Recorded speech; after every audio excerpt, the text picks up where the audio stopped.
Hello students, welcome to यूवेन classes.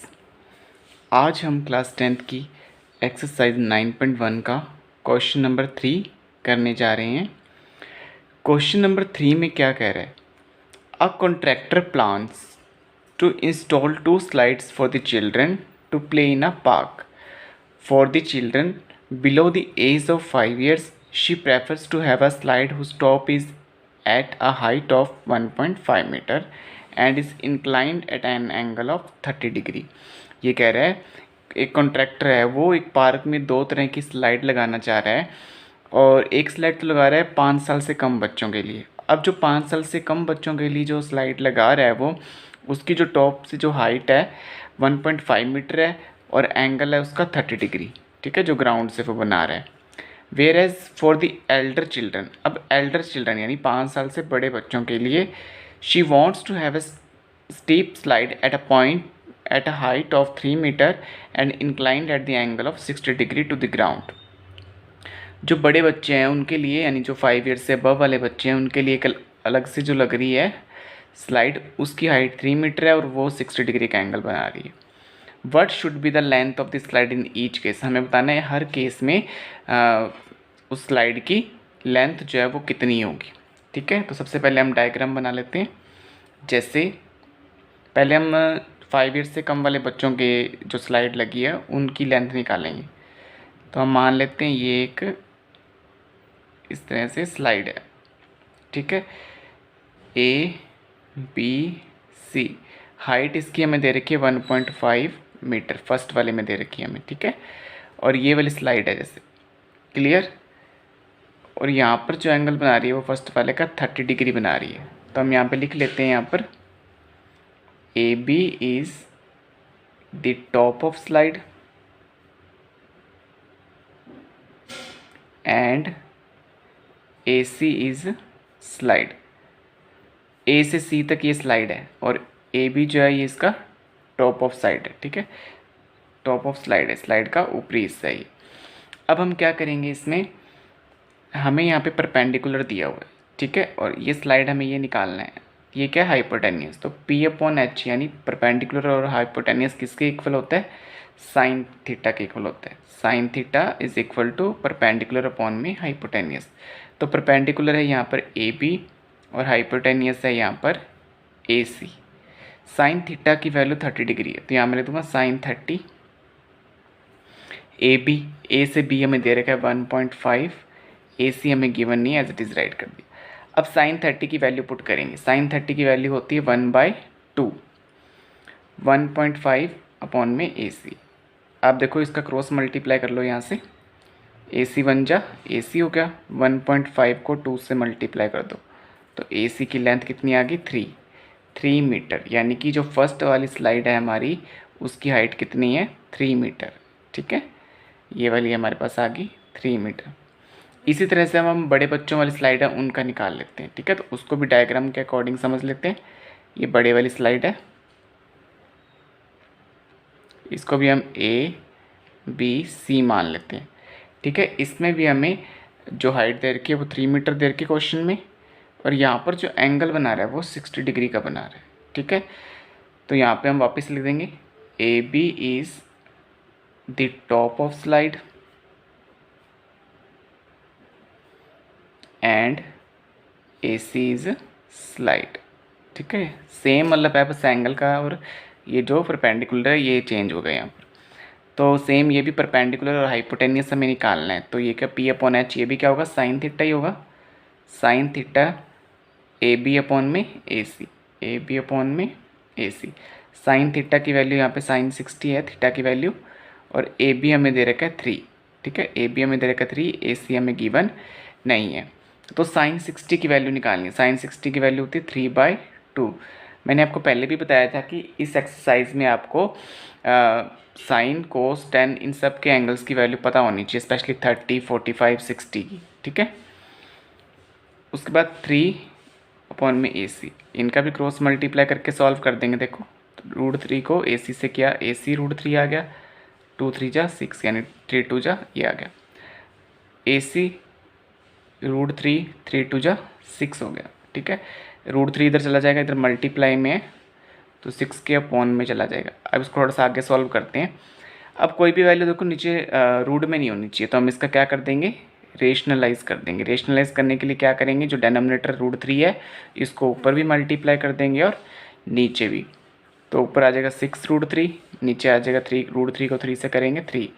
अब ये कट रहा है 3 2 जा 6, तो AC की वैल्यू क्या आ जाएगी 2√3 मीटर। तो ये होगी बड़े वाली स्लाइड जो है उसकी हाइट। ठीक है, ये हमारा रिक्वायर्ड आंसर हो गया। चलिए नेक्स्ट क्वेश्चन पे चलते हैं। नेक्स्ट क्वेश्चन पे क्या कह रहा है, क्वेश्चन नंबर 4 में the angle of the elevation of the top of a tower from a point on the ground which is a 30 metre away from the foot of the tower is 30 degree. Find the height of the tower. ये कह रहा है जैसे यहाँ पर एक tower है, ठीक है, इस मान लो ये एक टावर है, A से B तक टावर है एक, ठीक है, ABC ये टावर है, ठीक है। और आपको कह रहा है कि इसकी जो यहाँ से मतलब ये जो दूरी है, ठीक है, ये ग्राउंड से ये 30 मीटर है। क्लियर, एंगल ऑफ एलिवेशन बना रही है जो वो यहाँ से, तो ये 30 मीटर इनके बीच का डिस्टेंस कह सकते हैं। और जो एंगल बना रही है वो है 30 डिग्री का। हमें फाइंड करना है हाइट ऑफ द टावर, मतलब ये AB हमें फाइंड करना है। तो चलिए स्टार्ट करते हैं।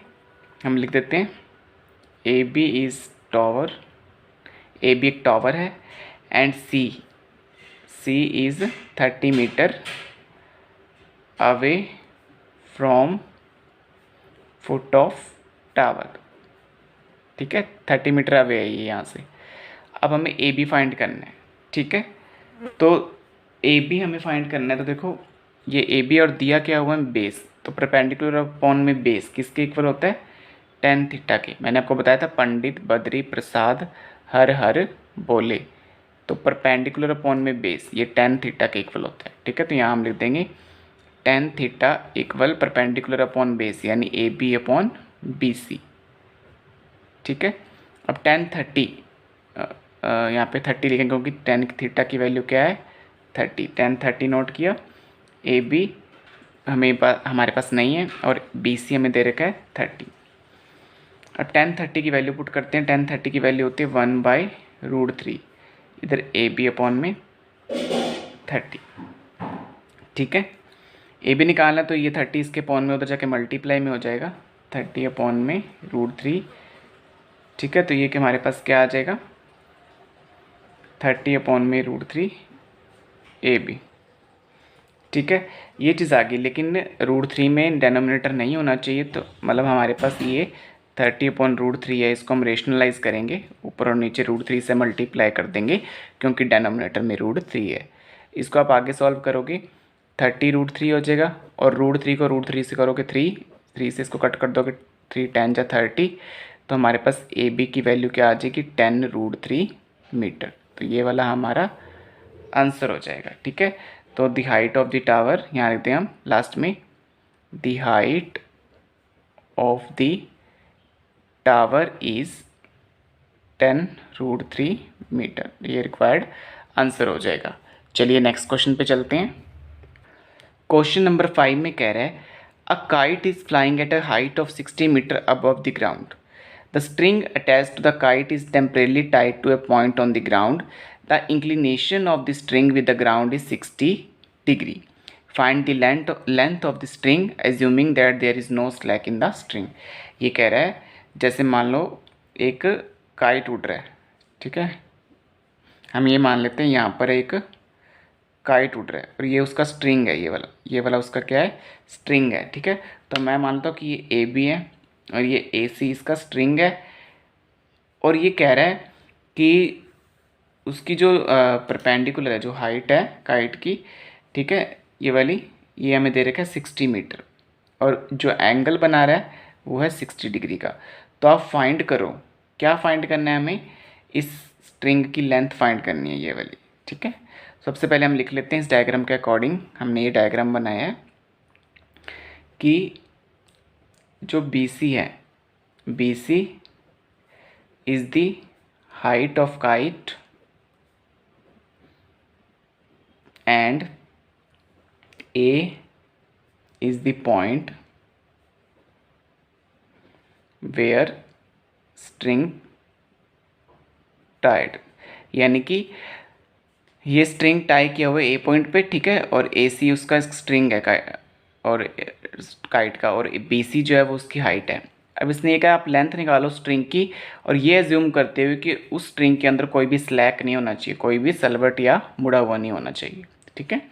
तो चलिए स्टार्ट करते हैं। हमें क्या फाइंड करना है यहाँ पर, हाइपोटेनियस से है ये, ठीक है, और हमें दिया क्या हुआ है, परपेंडिकुलर। परपेंडिकुलर अपॉन हाइपोटेनियस किसके इक्वल होता है, साइन थीटा के। तो हम यहाँ लिख देंगे sine theta is equal to, perpendicular है बी सी और हाइपोटेनियस है ए सी।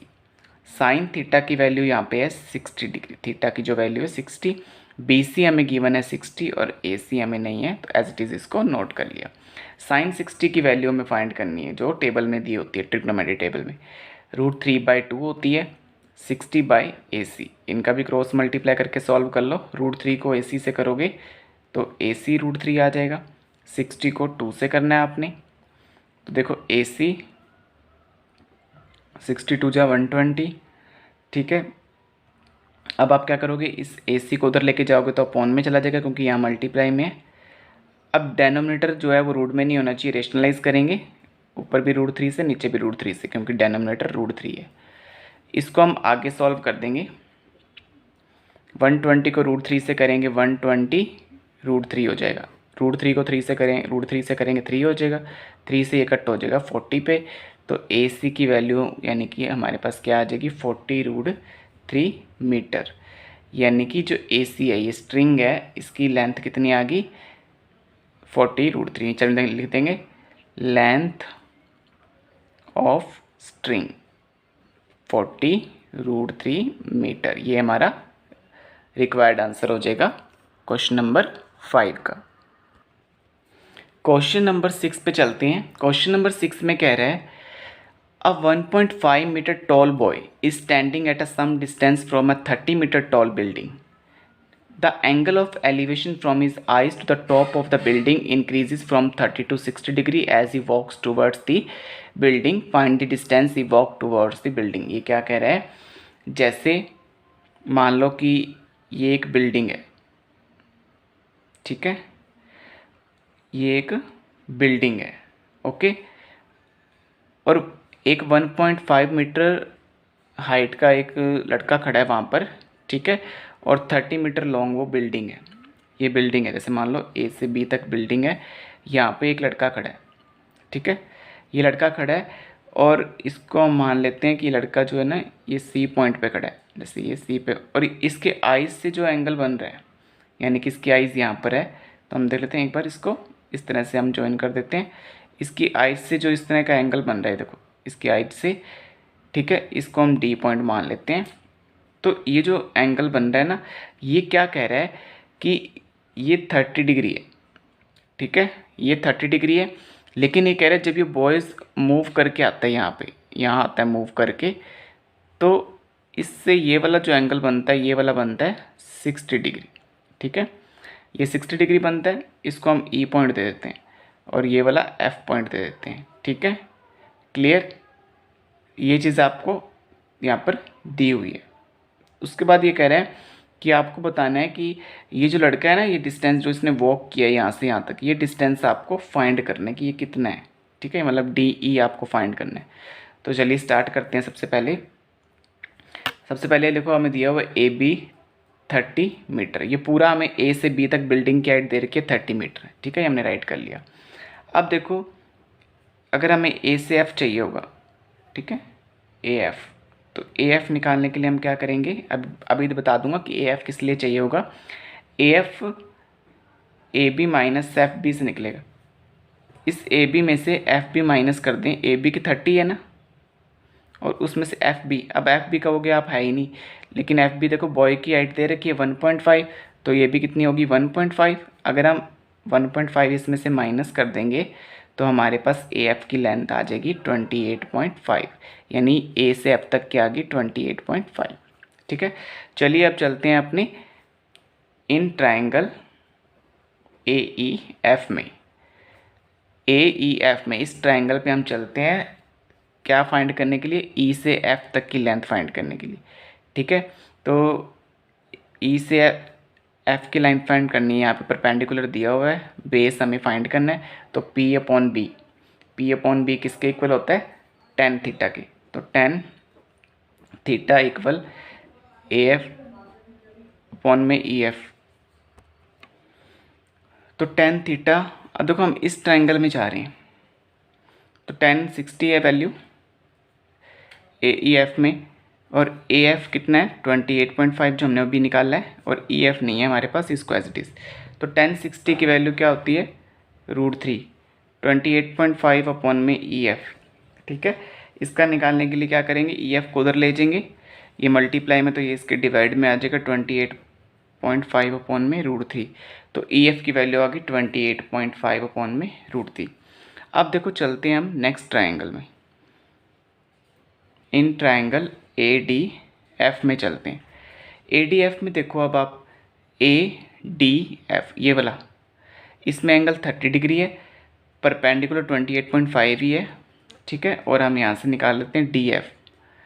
तो देखो यहाँ पे परपेंडिकुलर अपॉन में बेस, ये भी किसके इक्वल होगा, टेन थीटा के। Tan theta A F upon में डी एफ। ठीक है, बेस डी एफ है। टेन थीटा, थीटा की वैल्यू यहाँ पर चेंज है, 30 डिग्री है। ठीक है, ए एफ हमें 28.5 है, डी एफ हमें दे नहीं रखा।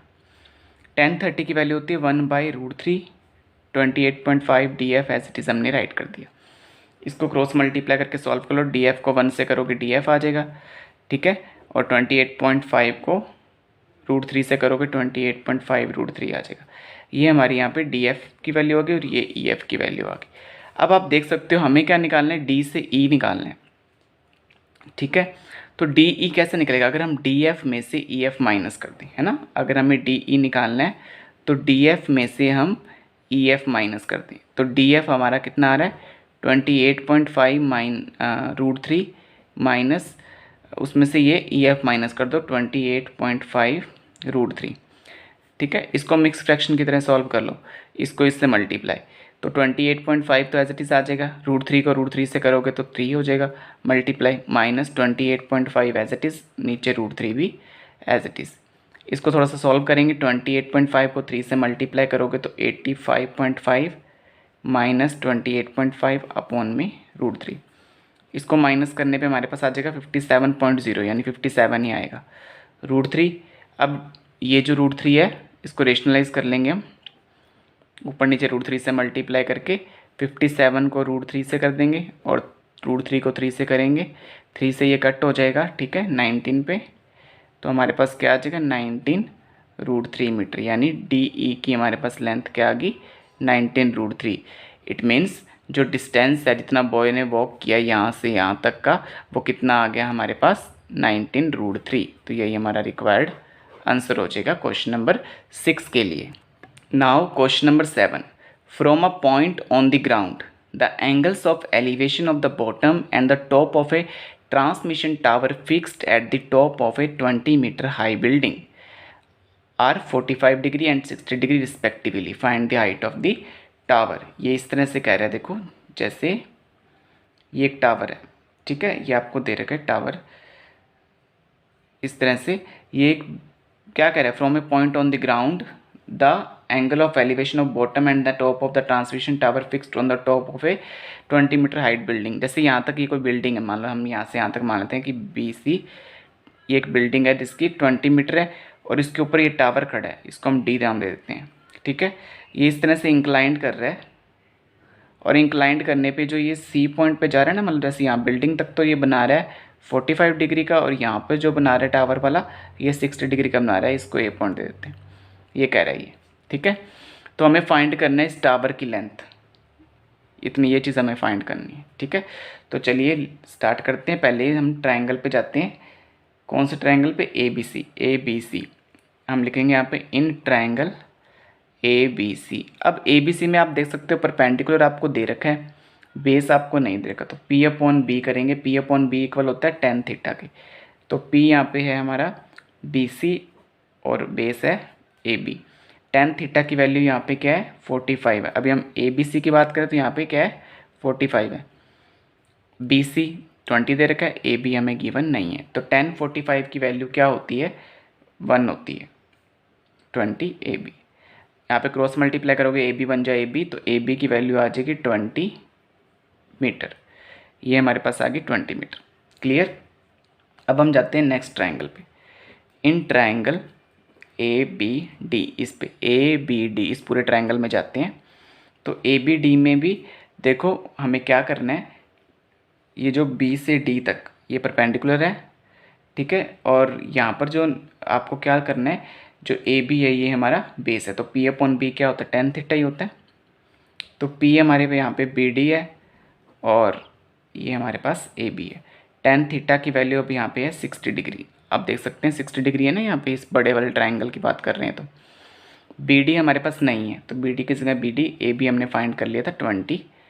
tan 60 की वैल्यू क्या होती है, tan 60 की वैल्यू होती है √3 BD अपॉन 20।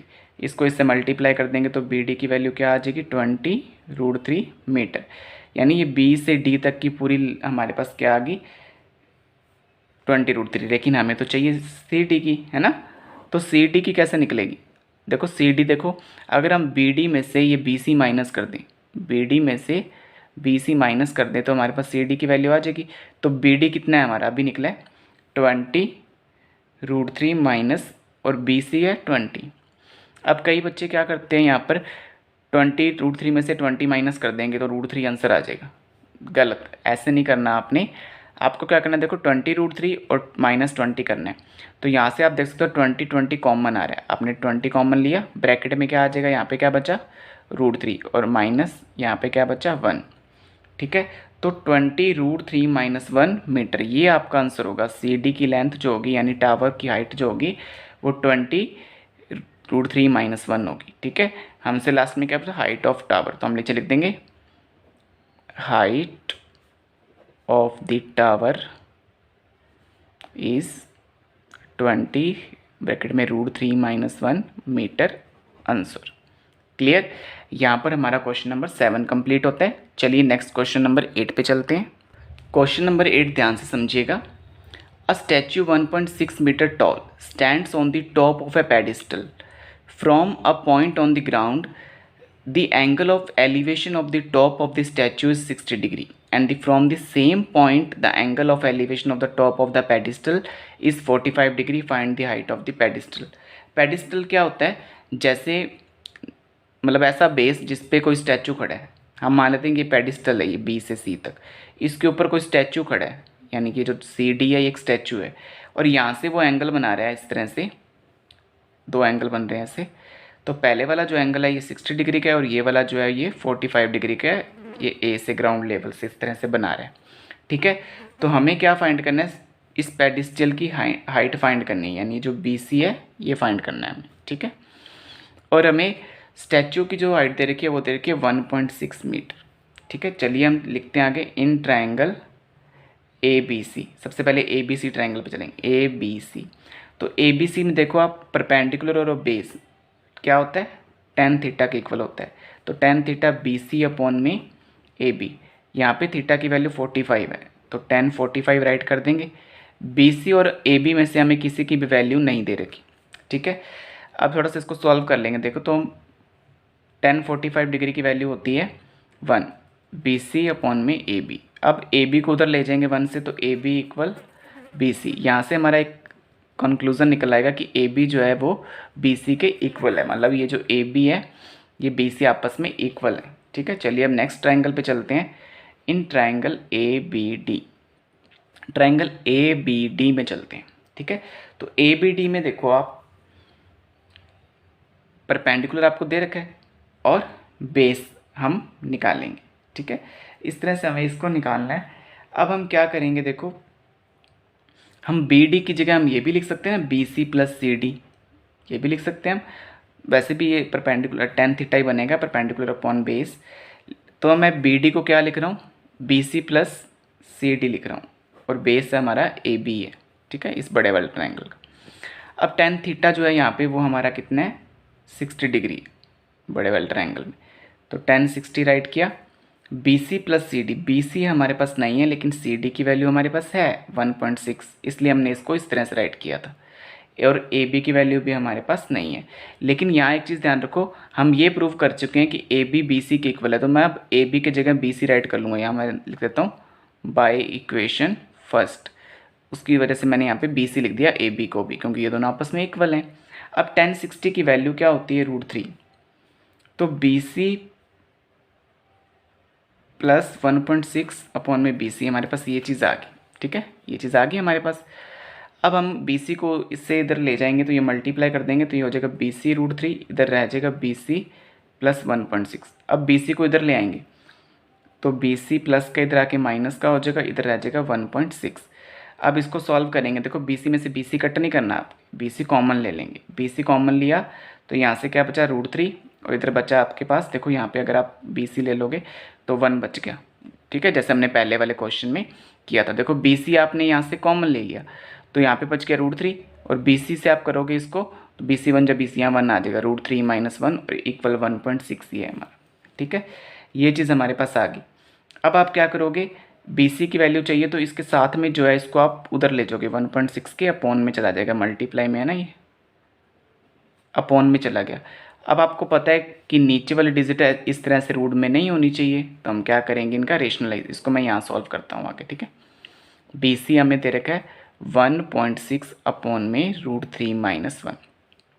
इसका रेशनलाइज करेंगे तो देखो डेनोमिनेटर हमारा √3 - 1 दे रखा है, इसी से करेंगे, लेकिन माइनस की जगह प्लस का साइन लगा देंगे, साइन चेंज हो जाता है। ये आपको पहले बताया था कि यहाँ पे क्या होगा, अगर माइनस दे रखा हो तो प्लस में चेंज करके उसको ऊपर नीचे मल्टीप्लाई कर देंगे जो डेनोमिनेटर में होता है।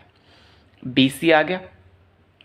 अब देखो 1.6 को आप 3 + 1 से करोगे तो ये हो जाएगा 1.6, इसको ब्रैकेट में 3 + 1 आ गया। क्लियर। अब आपने अपॉन का साइन लगाया नीचे, नीचे देखो आपका क्या बन रहा है, √3 - 1 √3 + 1। आपने पहले वाली क्लासेस में एक फॉर्मूला देखा होगा, a - b a + b, ये किसके इक्वल होता है, a² - b² के इक्वल होता है। इस फॉर्मूले को आपने ध्यान में रखना है। a - b a + b किसके इक्वल होता है, a² - b² के इक्वल होता है।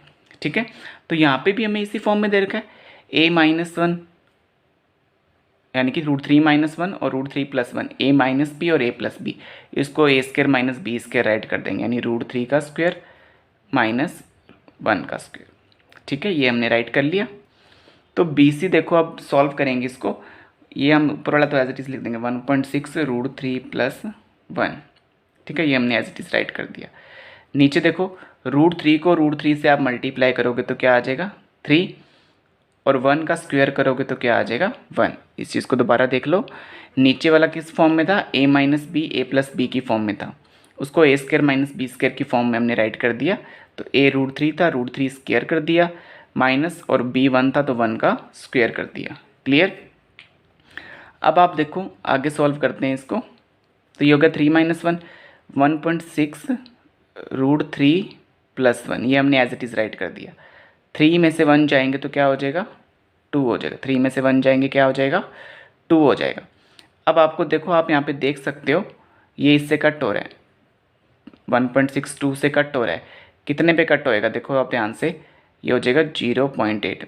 16 2 पे आता है, लेकिन यहाँ पे पॉइंट्स पहले 1 है तो ये क्या हो जाएगा 0.8। अगर आप 1.6 को 2 से डिवाइड करते हो तो क्या आ जाएगा आपके पास 0.8, तो हमारे पास 0.8 आ गया। 0.8 ब्रैकेट में क्या है, √3 + 1, ये मीटर हमारा बी सी की लेंथ आ गई। बी सी यानी ये वाली चीज़ जो पेडिस्टल था, पेडिस्टल मतलब जैसे कोई बेस है या पेडिस्टल है, कोई चीज़ ऐसी जिसके ऊपर टावर स्टैंड कर रहा है, तो हमें हाइट ऑफ पेडिस्टल बतानी थी, तो हमने निकाल ली हाइट ऑफ पेडिस्टल। तो हम यहाँ पे क्या लिख देंगे नीचे, height of the pedestal is equal 0.8 √3 + 1 metre. तो ये हमारा क्वेश्चन नंबर 8 का रिक्वायर्ड आंसर हो जाएगा। ओके, आई होप अभी आपको ये क्वेश्चंस क्लियर हो गए हों, क्वेश्चन नंबर 8। नेक्स्ट अपने क्वेश्चंस जो बाकी हैं वो नेक्स्ट वीडियो में करेंगे इसके। अगर आपको ये वीडियो अच्छी लगी हो तो please like and subscribe our channel, and thank you for your support.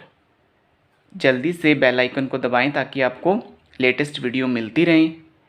ठीक है, थैंक यू सो मच। मैं इसी तरह से आपको वीडियोस प्रोवाइड करवाता रहूँगा और आपको आई होप ये समझ में आ गया होगा। So thank you so much all of you.